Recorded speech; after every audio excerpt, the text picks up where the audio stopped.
Singapore. He's a senior fellow at Singapore Middle East Institute. James, good to see you. Good to have you here with us on TRT World. Now, to me, it seems that Israel is implementing the third option that I just read. What do you think? Well, I think several things. First of all, I don't know that Israel has an exit strategy and knows what it wants and how this is going to end up. Second of all, the document that was drafted by a think tank on behalf of the intelligence ministry. It's not government policy. What it does is it lays out scenarios.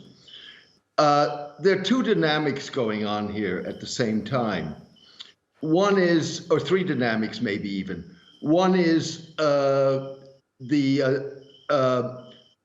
strategy in terms of what is it that the Israelis want to achieve militarily in Gaza. One possibility is, as your correspondent sort of outlined that to a degree, which would be to cut the Gaza Strip in half, push the population all the way south, and essentially turn northern Gaza into a wasteland, if it is not that already. The second dynamic here is what happens in the south. The south is not livable with 2.3 million people, and certainly not livable under siege. And so you could get a push into the Sinai, whether or not Egypt or the Israelis would want that. So what I think you have is a situation in which there are elements of the Israeli government which certainly would like to see the Gaza Strip cleared of Palestinians. That's not as yet government policy. And you have dynamics on the ground that could push in that direction independent of the Israeli government as a result of military action.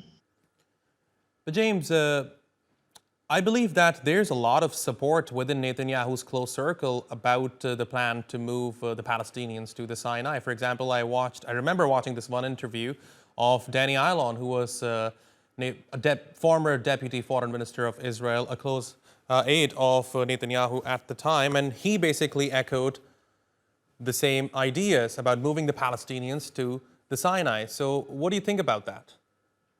Well, look, there certainly is support within the government for a plan like that. And indeed, Danny Ayalon was one of the first to very clearly articulate that. But there are also the political considerations. The relationship with Egypt is important to Israel. And Egypt clearly does not want a population transfer. In addition to that, at the end of the day, and there are voices within the Israeli security community, the military community, who probably correctly argue that that's not going to solve the security problem.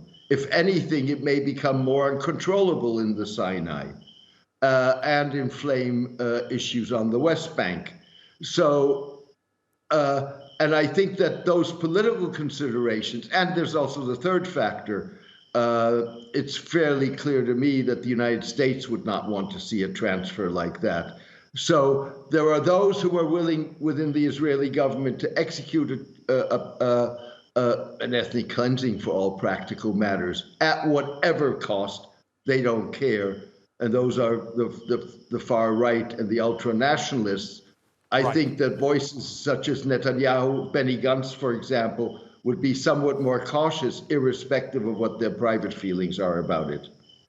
Now, James, when we started this discussion, you said that you don't know whether or not Israel has an exit strategy. Now, when you look at the bigger picture, it seems to me that the U.S. is also very much involved in the whole situation right now. So do you think the U.S. has an exit strategy here?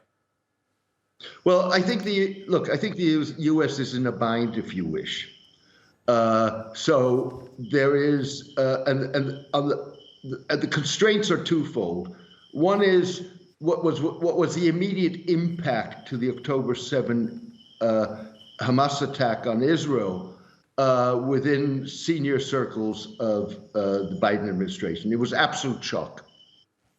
And the analogy in their minds was 9/11, and that's how they responded. There's a second factor, of course, which is domestic politics.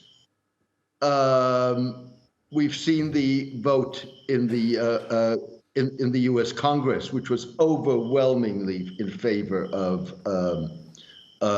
Israel. The public opinion is divided, and we don't know what the percentages are. We've seen the protests, large protests against the invasion, but at the same time, there's a very strong Christian community. That is the strongest community in terms of public opinion, which is very pro-Israel and has the numbers. And so what I think you're seeing is, and then you have a third factor, which is who Biden is. Biden's response to the Ukraine war was atypical. His normal response, whether it's in domestic politics or towards Israel or others, is a bear hug, embrace them, and then sort of keep them in a stranglehold. That is how he's operated with Israel in the past. Go back to the 2021 Gaza war. It's what he's trying now. It's not working with Israel, or at least I don't see it really working. What I think is clear is the Americans don't want a full-fledged invasion of Gaza. They've basically settled for calibrated military moves on the ground, they may not, they may, for their domestic political reasons, may not be able to put their foot down in the way they would otherwise. Fascinating insights into the topic. James Dorsey, it's always a pleasure talking to you. Thank you very much for talking to us here on TRT World.